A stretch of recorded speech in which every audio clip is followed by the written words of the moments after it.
وہ وجود سیدنا امام مہدی علیہ الصلوۃ والسلام کا وجود باجود ہے، اور جو مختلف مکتبہ فکر کے جو بھی جتنے بھی سکولز آف تھاٹ ہیں، وہاں پہ ان کی جو بھی تفاسیر ہیں اور جو بھی ان کی روایات کی کتب ہیں، ان میں یہ باتیں مذکور ہیں کہ آنے والے اس امت میں امام مہدی کا نام احمد ہوگا۔ گویا کہ ان آیات میں، سورہ صف کی ان آیات میں جس احمد کا ذکر بیان کیا گیا علیہ السلام،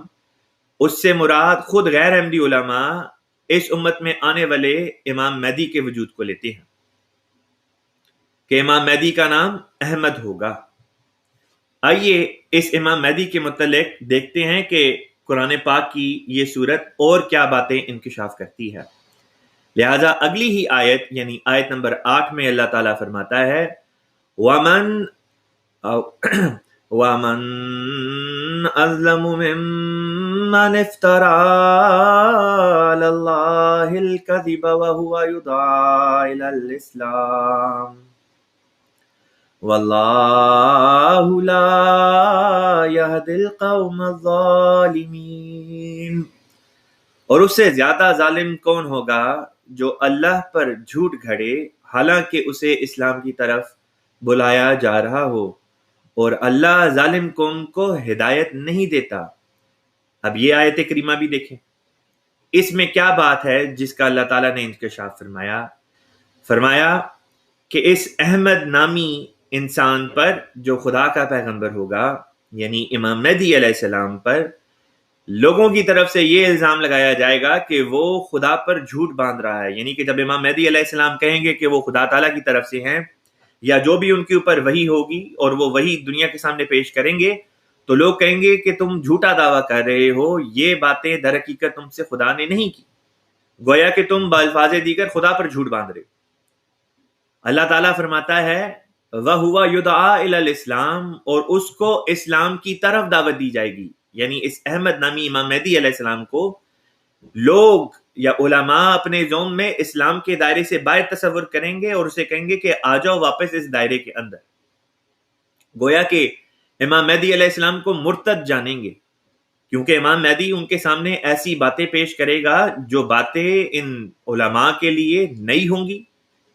یا ان کے لیے مختلف قسم کی باتیں ہوں گی، جن کو یہ عجب کی نگاہ سے دیکھیں گے اور باعث اعتراض یہ بات کریں گے کہ تم جھوٹے ہو، تم خدا پہ جھوٹ باندھتے ہو، خدا تم سے ہم کلام نہیں ہوتا، اور اسے کہیں گے کہ تم تو ہمارے نزدیک جو ہو وہ کافر ہو اور دائرہ اسلام سے خارج، لہٰذا ہم تمہیں دعوت دیتے ہیں کہ تم واپس اسلام کی طرف آ جاؤ، ہمارے ذریعے سے دوبارہ اسلام میں داخل ہو جاؤ۔ اللہ تعالیٰ نے اس وقت کی قوم کی جو حالت تھی وہ بھی بتا دی، فرمایا واللہ لا یہدی القوم الظالمین، کہ اللہ تعالیٰ ظالم قوم کو ہدایت نہیں دیا کرتا۔ اس کے مقابلے میں امام مہدی کے مقابلے میں جو قوم تھی اس کو خدا تعالیٰ نے اس آیت کریمہ میں قوم ظالم کے نام سے یاد کیا کہ امام مہدی علیہ السلام برحق ہوں گے، ان کے مخالفین جو ہوں گے وہ ظلم کرنے والے ہوں گے، وہ ظلم کے اوپر ہوں گے، وہ ظالم ہوں گے۔ اس کے بعد اگلی آیت میں اللہ تعالیٰ نے مزید کیا انکشاف فرمایا؟ اللہ تعالیٰ فرماتا ہے یریدون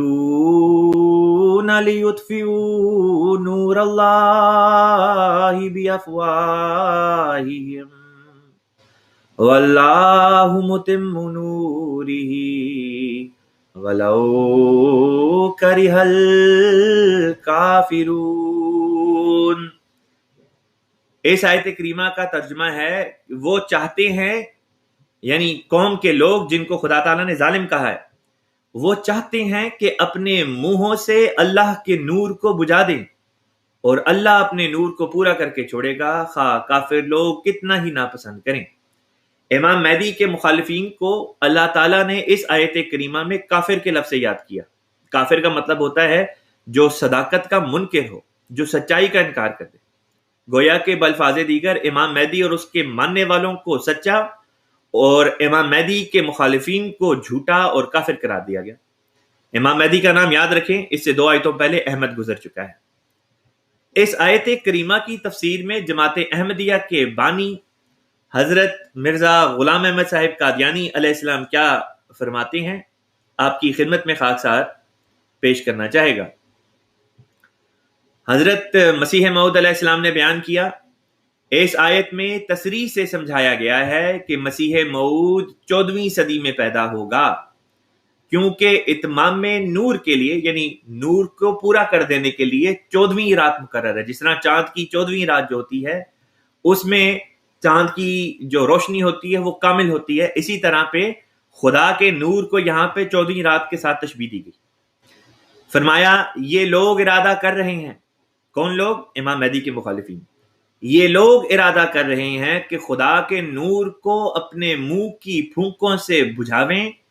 اور خدا تو باز نہیں رہے گا جب تک کہ اپنے نور کو پورا نہ کرے، اگرچہ کافر لوگ کراہتی کریں۔ اب دیکھیں امام مہدی علیہ الصلوۃ والسلام کے بارے میں یہ بھی انکشاف اس آیت سے ہوا کہ جب امام مہدی علیہ السلام آئیں گے اور ان کی تبلیغ دنیا کے کناروں تک پہنچے گی تو یہی مولوی لوگ ہوں گے، مولوی لوگ ہوں گے، ان کے پیچھے چلنے والی حکومتیں ہوں گی، ان کے پیچھے چلنے والے عوام کا نام ہوں گے، جو کوشش کریں گے کہ امام مہدی کا پیغام دنیا کے کناروں تک نہ پہنچے۔ امام مہدی کے پیغام کو پہنچانے کے لیے امام مہدی کی جماعت اور امام مہدی علیہ السلام کا خلیفہ جو بھی ذرائع استعمال کریں گے، چاہے وہ ٹی وی کے ذریعے سے ہو، چاہے وہ ریڈیو کے ذریعے سے ہو، چاہے وہ کتب کو شائع کرنے کے ذریعے سے ہو، چاہے وہ اخبار و رسائل کی اشاعت کے ذریعے سے ہو یا انفرادی تبلیغ کے ذریعے سے ہو، جو بھی ذرائع استعمال کیے جائیں گے، امام مہدی علیہ السلام کے مخالفین کوشش کریں گے کہ اپنے منہ کی پھونکوں سے ان چیزوں کو بند کر دیں، ان پہ پابندیاں لگا دیں۔ جماعت احمدیہ کا MTA کا ایک چینل ہے،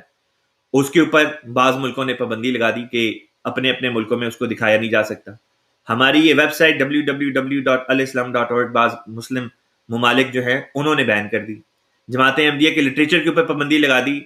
کہ اس کو شائع نہیں کیا جا سکتا۔ اسی طرح پہ احمدیوں پہ پابندی لگا دی کہ وہ جو ہے جماعت احمدیہ کی تبلیغ نہیں کر سکتے۔ اسی طرح پہ جماعت احمدیہ جو ہے وہ اپنے حق میں بات نہیں کر سکتی۔ جماعت احمدیہ پہ اگر کوئی اعتراض کیا جائے، کوئی سوال اٹھایا جائے تو اس کا جواب نہیں دے سکتے، اگر دیں تو اینٹی ٹیرر لا کے تحت احمدیوں کے اوپر مقدمے کر دیے جاتے ہیں، جس پہ اکبر الہ آبادی کا شعر یاد آتا ہے کہ رقیبوں نے رپٹ لکھوائی ہے جا جا کے تھانے میں، کہ اکبر نام لیتا ہے خدا کا اس زمانے میں۔ ہمارا اگر کوئی قصور ہے تو یہ ہے کہ ہم خدا واحد کی عبادت کرتے ہیں اور اس کے رسول حضرت محمد مصطفیٰ صلی اللہ علیہ وسلم کو حقیقی معنوں میں خاتم النبیین جانتے ہیں، اور چونکہ ہمارا ایمان لا الہ الا اللہ محمد رسول اللہ صلی اللہ علیہ وسلم کی ذات پر ہے، اس کلمے پر ہے، اس وجہ سے ہمارے اوپر کفر کے فتوے لگائے جاتے ہیں، ہم پر پابندیاں عائد کی جاتی ہیں۔ ہم نے اللہ تعالیٰ اور اللہ تعالیٰ کے رسول حضرت محمد مصطفیٰ صلی اللہ علیہ وسلم کی اطاعت میں اس آنے والے امام مہدی کو مان لیا، قبول کیا اور اس کی اطاعت کی اور اس کی بیعت کی، جس کی تاکید اللہ تعالیٰ نے خود قرآن پاک میں، جیسے کہ اس صورت میں بھی، اور حضور صلی اللہ علیہ وسلم نے اپنی احادیث مبارکہ میں بڑی تاکید کے ساتھ یہ نصیحت فرمائی کہ دیکھو امام مہدی آئے تو اس کی بیعت کرنا اور اس تک میرا سلام پہنچانا، اس کی مدد کرنا، چاہے گھٹنوں کے بل برف کی سلوں پر، برف کے پہاڑوں پر رینگ کر ہی کیوں نہ تم کو جانا پڑے۔ اس میں ان مشکلات کی طرف اشارہ تھا جو امام مہدی تک پہنچنے کے لیے لوگوں کو پیش آئیں گی۔ اس طرف اشارہ تھا کہ امام مہدی تک پہنچنا آسان نہیں ہوگا، اس کی جماعت تک پہنچنا آسان نہیں ہوگا، بڑی تگ و دو کرنی پڑے گی، تکلیفیں برداشت کرنی پڑیں گی، پھر جا کے کہیں امام مہدی تک انسان پہنچ سکے گا، امام مہدی کی جماعت میں داخل ہو سکے گا۔ یہ تکلیفیں، یہ رکاوٹیں، یہ وہی ہیں جو آج کل ہم دیکھ رہے ہیں، کبھی کسی چیز کے اوپر پابندی ہوتی ہے، کبھی کسی چیز پہ پابندی ہوتی ہے۔ تو امام مہدی علیہ السلام مزید ارشاد فرماتے ہیں، مخالف لوگ ارادہ کریں گے کہ خدا کے نور کو اپنے منہ کی پھونکوں سے بجھاویں، یعنی بہت سے مکر کام میں لاویں گے، مگر خدا اپنے نور کو کمال تک پہنچائے گا، اگرچہ کافر لوگ کراہتی کریں۔ مخالف لوگ ارادہ کریں گے کہ نور خدا کو اپنے منہ کی پھونکوں سے بجھا دیں، مگر خدا اپنے نور کو پورا کرے گا، اگرچہ منکر لوگ کراہتی کریں۔ یہ لوگ اپنے منہ کی لاف و گزاف سے بکتے ہیں کہ اس دین کو کبھی کامیابی نہیں ہوگی، جیسا کہ بہت سے لوگ ہمارے اس پروگرام میں چیٹ سیکشن میں آ کے اس قسم کی باتیں اب بھی کرتے ہیں. یہ تحریر آج سے کوئی 125 سال پہلے کی ہے، لیکن دیکھیں کہ کس شان کے ساتھ اب بھی یہ بات پوری ہوتی دکھائی دیتی ہے. فرمایا یہ لوگ اپنے منہ کی لاف و گزاف سے بکتے ہیں کہ اس دین کو کبھی کامیابی نہیں ہوگی، یہ دین ہمارے ہاتھ سے تباہ ہو جاوے گا، لیکن خدا کبھی اس دین کو ضائع نہیں کرے گا اور نہیں چھوڑے گا جب تک اس کو پورا نہ کرے. پھر فرمایا یہ شریر کافر اپنے منہ کی پھونکوں سے نور اللہ کو بجھانا چاہتے ہیں، خدا کے نور کو بجھانا چاہتے ہیں، اور اللہ اپنے نور کو کامل کرنے والا ہے. کافر برا مناتے رہیں. منہ کی پھونکے کیا ہوتی ہیں؟ یہی کسی نے ٹھگ کہہ دیا، کسی نے دکاندار اور کافر بے دین کہہ دیا. غرض یہ لوگ ایسی باتوں سے چاہتے ہیں کہ اللہ تعالیٰ کے نور کو بجھا دیں، مگر وہ کامیاب نہیں ہو سکتے. نور اللہ کو بجھاتے بجھاتے خود ہی جل کر ذلیل ہو جاتے ہیں. یہ تو وہی مثال ذہن میں آتی ہے کہ ایک انسان سورج کی روشنی کو بجھانے کے لیے اپنی منہ سے پھونکے مارے اور کہے کہ میں سورج کو بجھا دوں گا. جن کے منہ سے ایک موم بتی کی شعاع نہیں بجھ سکتی، انہوں نے سورج کو کیا بجھانا؟ ناعاقبت اندیش نادان دوستوں نے خدا تعالیٰ کے اس سلسلے کی قدر نہیں کی، بلکہ یہ کوشش کرتے ہیں کہ یہ نور نہ چمکے، یہ اس کو چھپانے کی کوشش کرتے ہیں، مگر وہ یاد رکھیں کہ خدا تعالیٰ وعدہ کر چکا ہے واللہ متم نورہ ولو کرہ الکافرون. اب اس کے بعد دوبارہ اصل مضمون کی طرف واپس آتے ہیں، اور یہ آخری آیت جو خاکسار نے آج پیش کرنی ہے وہ آپ کی خدمت میں خاکسار اب دکھاتا ہے. هو الذی ارسل رسولہ بالہدی ودین الحق لیظہرہ علی الدین کلہ ولو کرہ المشرکون. اس آیت کریمہ میں اللہ تعالیٰ فرماتا ہے وہی ہے جس نے اپنے رسول کو ہدایت اور دین حق کے ساتھ بھیجا تاکہ وہ اسے دین کے ہر شعبے پر کلیتاً غالب کر دے، خواہ مشرک برا منائے. اب وہ لوگ جو یہ اعتراض کرتے ہیں کہ امام مہدی علیہ السلام کو خدا کا نبی یا رسول کس طرح مان سکتے ہیں، ان کو یہ آیت کریمہ آنکھیں کھول کے پڑھنی چاہیے. ان آیات کریمہ میں ذکر امام مہدی علیہ السلام کا چل رہا ہے، اور انہی کے ضمن میں اللہ تعالیٰ نے فرمایا هو الذی ارسل رسولہ بالہدی، کہ وہی اللہ پاک ذات ہے جس نے امام مہدی علیہ السلام کو بطور رسول ہدایت کے ساتھ بھیجا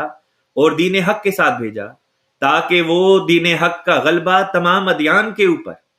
جو ہے وہ ثابت کر دکھائے. امام مہدی کو بھیجے جانے کی غرض بھی بیان کر دی، اس کا عہدہ بھی بیان کر دیا، اس کا جو مقام تھا وہ بھی بیان کر دیا، اس کا نام بھی بیان کیا، اس کی جو لوگ مخالفت کریں گے وہ بھی بیان کی، ان لوگوں کی اپنی حالتیں بھی بیان کی، اور یہ بھی بتا دیا کہ انجام کیا ہوگا. واللہ متم نورہ، انجام یہ نکلنا ہے کہ امام مہدی اور اس کی جماعت غالب رہے گی، باقی سارے کے سارے ناکام ہو جائیں گے. ان چار آیات کے اندر اللہ تعالیٰ نے جماعت احمدیہ کے بانی سیدنا مرزا غلام احمد صاحب قادیانی علیہ الصلوۃ والسلام، آپ کا نام، آپ کا مشن، آپ کی مخالفت کرنے والے لوگوں کی اصلیت اور جماعت کا فیوچر، ان تمام باتوں کو ان چار آیات کے اندر اللہ تعالیٰ نے سمو کے بیان کر دیا. بس خاکسار آخر میں یہی کہے گا، کیا ہے کوئی عقل والا انسان جو ان آیات کے اوپر، ان حقائق کے اوپر خدا خوفی کے ساتھ، تقوی کے ساتھ نظر ڈالے؟ کیا ہے کوئی ایسا خدا کا نیک بندہ جو دیکھے کہ خدا تعالیٰ نے اپنے کلام پاک میں کیا حقائق بیان کیے ہیں اور اس مخالفت کو ترک کر دے جو اندھا دھن مولویوں کی تقلید میں وہ کرتا چلا آ رہا ہے امام مہدی علیہ الصلوۃ والسلام کا؟ اللہ تعالیٰ کرے کہ بہت سے لوگ ایسے ہوں جو ان حقائق کو دیکھنے والے ہوں، سمجھنے والے ہوں اور قبول کرنے والے ہوں. اللہ تعالیٰ کے حضور ہم احمدی مسلمان اپنے دیگر مسلمان بھائیوں کے لیے، چاہے وہ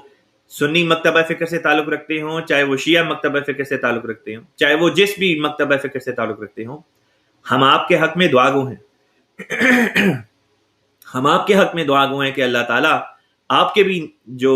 نصیب ہیں ان کو نیک کرے، آپ کو بھی اللہ تعالیٰ اس زمانے میں بھیجے ہوئے اپنے فرستادے سیدنا امام مہدی علیہ الصلوۃ والسلام کو دیکھنے، ان کو قبول کرنے کی توفیق عطا فرمائے. دیکھنے ان معنوں میں کہ ان کی حقیقت پوری دنیا کے سامنے آشکارا ہے، ان کی جماعت کھڑی ہے، ان کا ایک خلیفہ اس وقت موجود ہے، حضرت خلیفۃ المسیح الخامس سیدہ اللہ تعالیٰ ابن عزیز، جو شب و روز دنیا کو مخاطب کر کے خدا تعالیٰ کی وحدانیت کی طرف بلاتے ہیں، دعوت دیتے ہیں اللہ، لوگوں کو اللہ کی طرف بلاتے ہیں، اور محمد رسول اللہ صلی اللہ علیہ وسلم کی حقیقی تعلیمات کی طرف بلاتے ہیں، اور امام مہدی کے جھنڈے کے تلے لوگوں کو لے کر آنے کے لیے شب و روز کوشاں ہیں۔ اللہ تعالیٰ حضور انور عیدہ اللہ تعالیٰ کی ان کوششوں میں برکت دے، اور جلد جلد ہم بھی اس عالمی غلبے کو دیکھیں جس کا ذکر اللہ تعالیٰ نے ان مبارک الفاظ میں فرمایا تھا کہ هو الذی ارسل رسولہ بالہدی ودین الحق لیظہرہ علی الدین کلہ ولو کرہ